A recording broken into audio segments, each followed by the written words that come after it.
The battlefield was quiet now. Smoke rose from the broken ground. The bodies of machines and aliens lay still. Sergeant Kane, a human soldier, walked through the ashes. His boots crunched metal and bones. The war between humans and alien races had taken many lives, but today's fight was over. He was tired, dirty, and ready to return to base. But then he saw something strange. A figure was crawling toward him, dragging a long glowing object behind. Kane raised his rifle. "Stop!" The figure collapsed. Cautiously, Kane stepped closer. It was an alien warrior, female, covered in dark blue armor, cracked and bloody. Her skin was silver gray, her eyes bright gold. She looked up at him and whispered something. He couldn't understand her words. Her voice was broken. But then, she did something strange. She pushed a sword toward him. A long, beautiful blade glowing with blue energy. "Take the sword," she gasped. "Protect my heir." Then she died. Kane looked around. No one else had seen this. The sword hummed in the dirt. He hesitated. It wasn't human tech. He knew better than to touch alien relics. But something in her voice stayed with him. She had trusted him. Trusted a human. Slowly, Kane reached down and grabbed the sword. It was warm. Suddenly, the blade flared with light.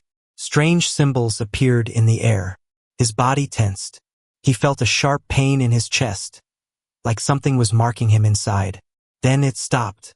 Silence. "What the hell?" he muttered. He tried to drop the sword, but it wouldn't leave his hand. It had fused to him, like it had chosen him. At the base, the sword caused panic. It glowed whenever someone came near, and strange alien voices whispered through the air. Kane was taken to a secure room, questioned by officers, scanned by machines. Nothing explained it. 3 days later, a huge alien ship appeared in orbit, unannounced. It landed outside the base. A group of alien guards stepped out, all bowing to someone behind them. It was a girl, young, tall, with silver skin and glowing gold eyes. Her presence was powerful. She walked up to Kane with fire in her voice. You took the sword?" she shouted. Kane blinked. Yes. "You fool," she said. "You touched my clan's sacred blade. That is a marriage vow in my people's law." Everyone went silent. Kane stared at her. "Wait, what?" She crossed her arms. "You are now my protector, my chosen, my husband." He laughed nervously. "That can't be right." But the sword glowed again, bright, alive, and bonded. In that moment, Kane realized something terrible. He had just married into an alien royal clan, and he had no idea what that meant. Sergeant Kane stood frozen. The sword in his hand glowed like a heartbeat, alive and watching. The silver-skinned girl glared at him with fiery gold eyes. Around her, armored alien guards stood tall, silent, and tense. The atmosphere was heavy.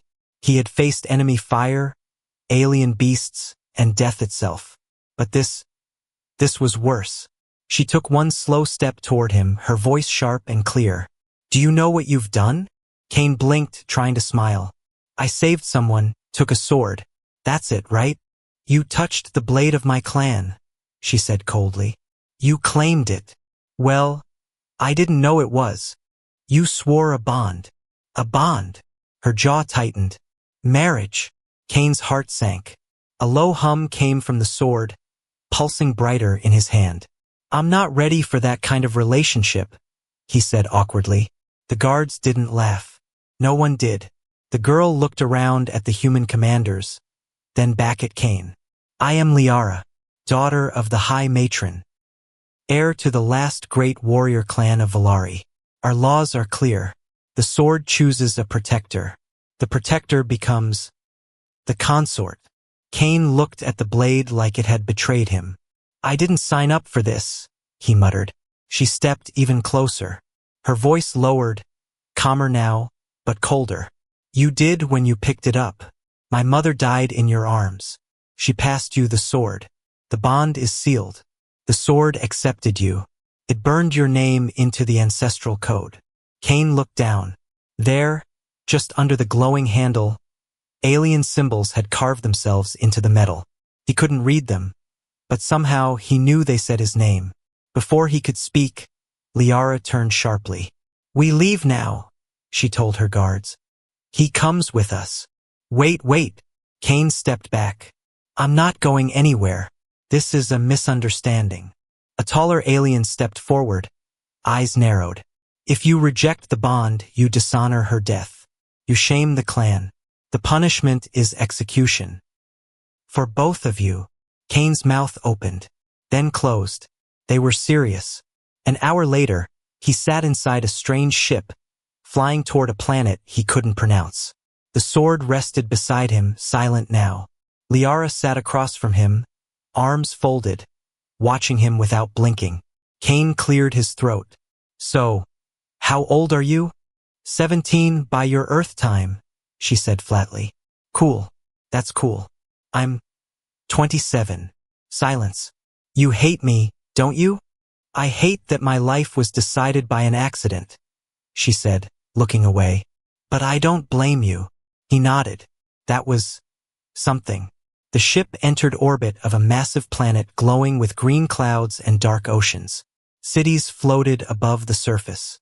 Giant beasts flew through the sky. His stomach dropped. "Welcome to Valari," Liara said. "You are no longer a soldier." Cain looked at the glowing sword in his lap. "What am I now?" She met his eyes. "You are my shield, my risk, my husband." And outside, someone watched their ship arrive. Someone who had planned to marry Liara before the war changed everything. Someone who was now very, very angry. The landing platform was made of black stone and shimmered with energy veins that pulsed beneath every step. Cain felt each vibration through his boots as he walked beside Liara. Alien guards flanked them from both sides, dressed in ceremonial armor, holding strange, long staffs that buzzed with silent threat. This wasn't a welcome. It was a test. Above them, the sky roared with distant thunder. Floating towers drifted like silent giants across the horizon. Giant bird-like creatures glided between them, their wings glowing faintly as they passed through magnetic winds. Valari was beautiful and terrifying. Cain had never felt so out of place. Everywhere he looked, eyes followed him. Not friendly ones. This world didn't trust humans. And they especially didn't trust a human holding the sacred sword of Clan Veari. He could feel it, the weight of 1,000 stares, 1,000 judgments. Liara walked in front of him, her chin high, her back straight. Every movement she made screamed royalty. He still wasn't sure if she hated him or just hated everything around her right now. Maybe both. Inside the palace, if it could be called that, there were no walls, just energy fields and living metal. The floor reacted to footsteps, forming shapes and patterns beneath each person's path. Cain's footsteps glowed red. Liara's shimmered gold. The guard steps left no color at all. They entered a massive chamber. At its center, alien nobles sat in floating chairs arranged in a circle. Their faces were sharp, smooth, and cold. None of them smiled. An elder woman rose, her voice calm but heavy. "So, this is the human?" Cain opened his mouth, but Liara raised her hand before he could speak. "He is the chosen. The sword accepted him. That is all that matters." A low murmur spread through the nobles. Some looked shocked. Others looked angry. Then someone stepped forward from the crowd. He was taller than the others. His skin was darker, his armor heavier, marked with battle scars. His eyes locked onto Cain like a hunter sizing up prey. "I am Talek, firstborn of the Bloodforge, promised protector of Liara. Before the war, she was mine by bond." Cain tensed. The sword at his side warmed again, as if aware of the tension in the air. Talek took one step forward. "And now? Now I find some off-worlder, some stray creature from a dying species, has stolen my place, carried my sword." "It was not your sword to keep," Liara said sharply. But Talek didn't look at her. His eyes were locked on Cain. "You will be tested," he said. "The bond may be formed, but bonds can be broken by combat, by blood." Cain wanted to laugh. Look, I didn't want this, man. I just tried to help. That is not the point, Talek snapped. Your ignorance does not undo your crime. If you stay, you must prove you are worthy. If you fail, he didn't need to finish the sentence. Cain swallowed hard. The room felt colder now. The sword at his side pulsed once, like it understood what was coming. Later that night, Cain sat alone in the chamber given to him. The walls were alive, humming softly. Liara hadn't spoken since the council. She had vanished into her quarters, leaving him with his thoughts. He stared at the sword. Why me? He whispered. It didn't answer. But in the silence, something changed. The air shimmered. A light mist formed in front of him, and from it came a whisper. Not from the sword, not from outside, but from within his own mind. Protector, rise. Cain stood slowly. The mist formed into shapes, visions, memories. He saw Liara, younger, training with the sword under her mother's watchful eye. He saw battles, sacrifices, fear, pride, and then he saw himself, holding the sword, standing in fire, defending her from something dark, massive, and monstrous. The vision faded. Cain breathed heavily. What was that? The sword didn't reply. But he knew one thing now. This wasn't just about marriage. It was about war, about legacy, about a future only he could protect. And somewhere deep in the shadows of the city, Talek was already preparing for their first test. One Cain couldn't afford to lose. The morning air in Valari's capital was heavier than before. Clouds of violet mist curled across the floating bridges that connected the palace towers, glowing slightly in the dim orange sun. From high above, the city looked peaceful, a jewel in the sky, but at ground level, tension vibrated through every street and hall. Cain stood in the training circle, surrounded by watching eyes. Alien nobles, warrior clans, guards, and even curious servants lined the wide arena. Their voices were quiet, their expressions curious. Some mocking, others curious to see if the human would break quickly or drag out his failure. He tightened the gloves on his hands, his grip firm around the sword. The blade had been silent since last night. No more visions, no more whispers, but it still pulsed with energy, like it was waiting for something. Across the circle stood Talek. His armor was dark and thick, made from living metal that rippled with every breath. Two curved blades hung at his side, and the way he moved calm, smooth, confident, made Cain's own feet feel too heavy. I've faced worse, Cain muttered under his breath. Probably. Liara stood just outside the ring, her arms crossed, expression unreadable. She wore ceremonial armor now, shining silver with the crest of her clan over her heart. Her eyes never left the circle.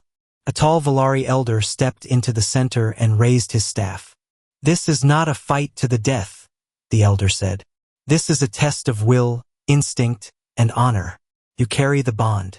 If you fail to prove yourself, the sword will reject you. The bond will be broken, and your right to protect the heir will be lost. Cain nodded slowly. Talek said nothing. His eyes said everything. The elder stepped back. A gong sounded. The air shifted. Talek moved first, fast like a beast unchained. Cain barely lifted his sword in time. Metal rang against metal. Sparks flew. He staggered, the force of the hit nearly knocking him off his feet. Talek didn't stop. Two more strikes, sharp and brutal, forced Cain backward. The crowd watched in silence. Cain's breath came hard. Talek wasn't just testing him, he was trying to break him. But Cain had learned something in war. Survive first, win second. He stepped back, let Talek press in, then rolled to the side, dodging a heavy slash. The sword in his hand reacted, almost on its own. It guided his wrist, turned his body. He struck low, and Talek grunted as the blade scraped his armor. Cain felt it. Not just the impact, but the sword's satisfaction. It wanted him to fight. Talek roared and came harder now. Their blades clashed over and over. Cain felt bruises forming, ribs aching, but his movements grew sharper with each pass. The sword showed him small glimpses, where to step, where to block. And then came the voice again. Strike with purpose. Defend the heart. Cain didn't know if it was real or just in his head. But he obeyed. He ducked a swing, stepped in close, and drove his elbow into Talek's chest, knocking him back. The crowd gasped. Talek stumbled, but only for a second. He let out a howl and came again, blade raised. This time his attack was wild, reckless. Cain's instincts took over. His body moved faster than his thoughts.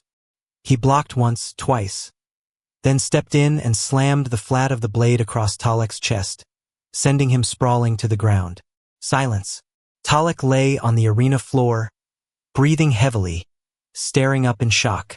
Cain stood, shoulders rising and falling, sword humming softly in his grip. The elder stepped forward slowly, voice clear. The bond holds. The sword has chosen. The test is passed. Cain looked around. Some nobles looked impressed. Others looked disgusted. But no one dared speak. Talek pushed himself to his knees. His glare burned into Cain's skin. But there was something else behind the anger. Recognition.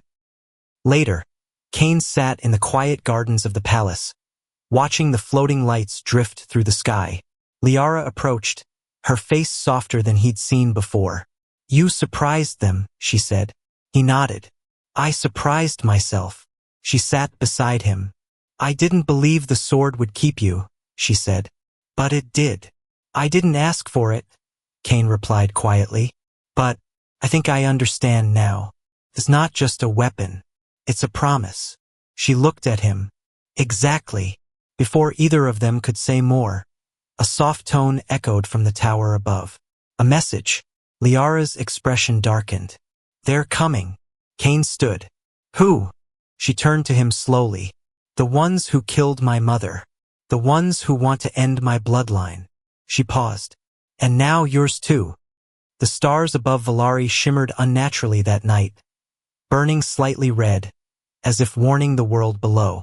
Inside the war chamber, the air was heavy with heat and tension. Holographic maps hovered in midair, showing enemy fleets gathering at the outer edges of the Valari system. Their symbol, an unblinking black eye carved into a jagged circle, glowed like a curse across every screen. Cain stood behind Liara, listening, watching, learning. She was no longer just the sharp-tongued heir he had argued with days ago. Tonight she was something more, commander, strategist, legacy. Her voice was calm, confident, yet shadowed with something deeper, memory, pain. The generals of the Valari Council spoke in firm tones, alien words twisted into human translation for Cain's sake. Each time the map updated, the red zones grew closer. The enemy was advancing faster than anyone expected. Cain finally stepped forward. What do they want? Liara didn't turn to him. Her eyes were locked on the red glow of the invading fleet. They don't want the planet, she said. They want me. The girl, one of the older generals said. And now the human with her. They want the sword, another added. The bond, the bloodline. Cain frowned. Why? A deep silence filled the room. Then Liara turned and spoke, but not just to him, to everyone. My mother once led a rebellion against them, she said. A secret uprising. The sword was not only a weapon, it was a key, a link to an ancient power hidden beneath this world. They feared her for that, so they hunted her. She paused, and Cain could see her chest rising and falling slowly, like she was holding back a storm inside. They failed to kill her in battle, so they poisoned her, forced her to flee. She died. In your arms, Cain. The room grew still. Cain felt the weight again. He hadn't just taken a sword. He'd picked up the final breath of a legend. And now the enemy was coming to finish what they started. Then let's fight, he said simply. Some of the generals scoffed. Others raised their brows. The human was brave. But was he foolish? Liara's gaze didn't waver.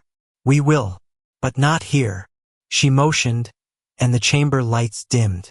A new projection appeared. Deep underground tunnels, glowing blue lines, something ancient pulsing at their heart. There's an outpost beneath the Forgotten Mountains, she explained. My mother hid the second blade there, the twin to the sword you now carry. Cain felt the sword at his side twitch slightly, reacting. If they reach it first, Liara said, they will unlock the gate beneath it, the gate to the old vault. No force in the galaxy will stop them then. Cain stepped closer. Then we get there first. A voice interrupted from the doorway. Deep, harsh, familiar. You won't reach it easily. Talek stood there, armor scorched from training, but eyes sharp. His presence still filled the room like a storm cloud. Cain had thought he'd lost his claim after the duel, but Talek hadn't left, and he wasn't finished. You won the test, Talek said. The sword stayed with you. That earns you a place. But not trust. Cain smirked. I'm not asking for your trust.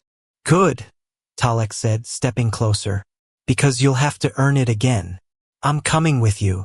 Liara gave a small nod, but her expression was unreadable. Cain couldn't tell if she welcomed the decision or merely tolerated it. But there was no time to argue. The next day, before the suns fully rose, a dropship soared out of the capital, heading for the Forgotten Mountains beyond the floating cities. Inside it, Cain sat across from Liara and Talek. The silence was thick. He glanced at her. You okay? She didn't answer immediately. When she did, her voice was softer than he expected. I never thought I'd return there. The last time I saw that place, I was a child. My mother said it would protect me if everything else failed. Cain nodded. Then let's make sure we don't fail it. As the ship broke through the mist and dropped below the clouds, mountains came into view. Dark, ancient, sharp like claws scraping the sky. Lightning crackled in the distance, and something moved across the peaks. Massive shadows, far too large to be natural. Talek stood and walked to the viewport. They're already here, he said. Cain rose beside him. Far below, dozens of black ships hovered near the mountain base.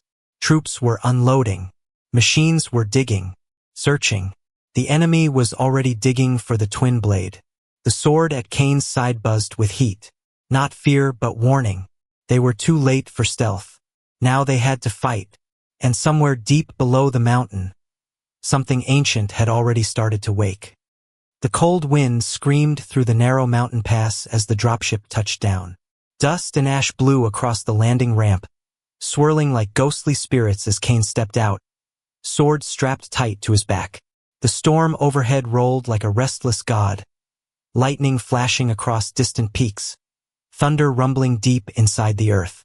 Talek walked beside him, silent, eyes scanning the ridge with a soldier's focus. Liara followed, wrapped in a dark cloak that danced in the wind. She kept her hand close to her waist, where a curved dagger pulsed with soft violet light. Below them, at the base of the mountain, the enemy dug into the rock like insects. Massive drills hummed. Bright searchlights cut through the mist. Alien soldiers in black armor moved in squads, their rifles humming with unstable energy. And among them, machines, hulking, multi-legged things that clawed at stone with terrifying speed. They were almost through. Too many for a direct fight, Cain said. We're not here to fight everyone, Liara replied. We're here to stop them from reaching what lies beneath. Talek nodded once. We go through the back tunnels. Old pathways. Sacred ground. Sacred. Cain raised a brow. It was built by the first warriors. Before even my mother's time, Liara explained. The twin sword rests at the heart. They believe if they awaken both blades, they can force open the vault. And what's in the vault? Cain asked. No one answered. The three of them moved fast through the frozen paths, guided by ancient carvings that glowed faintly as Liara passed. Her presence opened the way. The mountain seemed to recognize her blood. Cain noticed the walls shimmered as she walked near them, and the sword on his back pulsed in rhythm, as if calling out to its sibling buried deep inside. Hours passed like minutes. The tunnel narrowed. The air thickened. Then suddenly, the path opened into a massive underground chamber. Circular, silent, filled with columns of stone that touched a ceiling too high to see. At the center, Resting on a pedestal made of coiled roots and silver veins was the second sword. It was taller than Cain, forged in the same design but darker. Its blade blackened with time, its edge sharp enough to slice light itself. It did not hum like the one he carried. It breathed. Liara stepped forward slowly. She named this one Veil Piercer, my sword's twin. Talek moved to guard the entrance. But Cain didn't move. He could feel something wrong. The air shifted. Without warning, the ground shook. And from the shadows above, they descended. Black armored figures dropped in from the cracks in the stone ceiling. Silent, deadly, dozens of them. Before anyone could speak, the first shot rang out. Cain shoved Liara behind a pillar, drawing his blade. Talek was already moving, slicing two attackers mid-air. Their blood hissed as it hit the stone. Liara fired her dagger like a gun, releasing sharp energy arcs that tore through the dark. Talek was already moving, slicing two attackers mid-air. Their blood hissed as it hit the stone. Liara fired her dagger like a gun, releasing sharp energy arcs that tore through the dark. But the enemy wasn't there to fight. They were there to delay. From across the chamber, a new figure stepped forward, wrapped in gray, masked in bone, holding a strange rod in one hand. His voice echoed unnaturally as he raised the rod toward the twin sword. The vault must open. The blood must burn. Veil Piercer lifted from its pedestal and floated into the air. Cain didn't think. He ran. The sword in his hand exploded with heat. He leapt, slamming into the masked figure just as Veil Piercer began to spin. The room cracked, the floor split, and below them, darkness opened like a mouth. Cain fell. He heard Liara scream his name, heard Talek shout something, but then the wind took him. He tumbled into the void, sword blazing in his hand, the black sword falling beside him. The two blades sparked as they neared each other, reacting wildly, screaming through his skin and bones. Then silence. When Cain opened his eyes, he was lying on a cold, glass floor beneath a sky that wasn't sky. It was space but not. Stars hung frozen. Light didn't move. And in front of him stood someone, a figure wrapped in a human shape, wearing armor that pulsed with the color of dying suns. Its eyes were like mirrors. It didn't speak with a mouth. It spoke through thought. You carry both swords. You stand at the gate. If you open it, the stars will bleed. Cain got to his feet slowly. Who are you? I am the Keeper. I guard what cannot be allowed to awaken. The Keeper raised its hand. A wall of flame burst across the space between them. You were chosen to protect her, the voice echoed. Now choose again. Protect her, or open the vault. Cain looked at the two blades, one humming in his hand, the other still floating beside him. Behind him, the vault door began to form. Ancient, massive, made of metal older than memory. He had no idea what was inside, but he knew one thing. Liara was still up there, fighting, alone. And the choice wasn't between power and purpose anymore. It was between love and the end of everything. The vault pulsed behind him. It was no longer a doorway, it was a living thing. Its surface moved like water but shined like crystal, spinning with stars and symbols that Cain didn't recognize but somehow understood. The two swords floated now, circling each other like twin planets locked in orbit. Power rolled off them in waves. And still, the Keeper stood unmoving, its mirrored eyes reflecting Cain's face. Calm. Final. If you unite them, it said, the vault will open.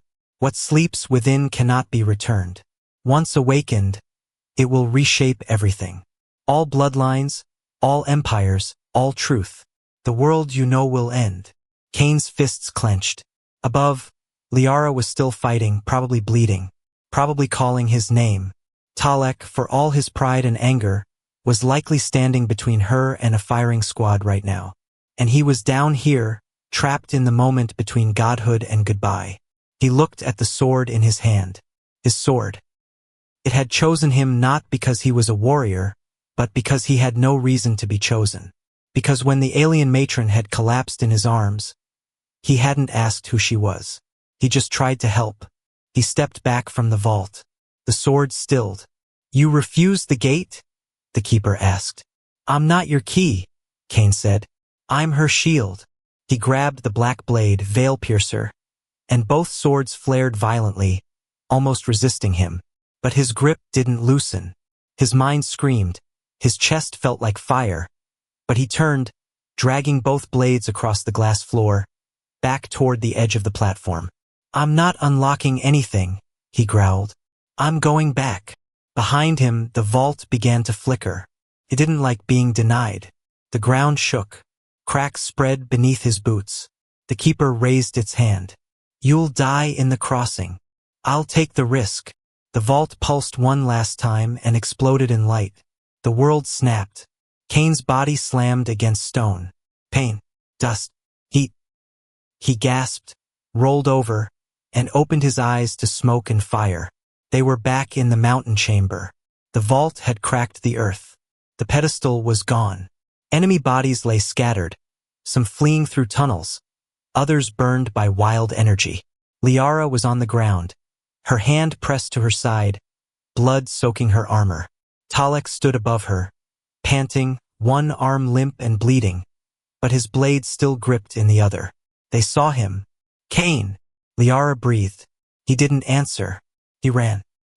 He dropped beside her, sword still glowing, face wild with exhaustion and something else. Relief. You came back, she whispered. Of course I did. Talek didn't speak.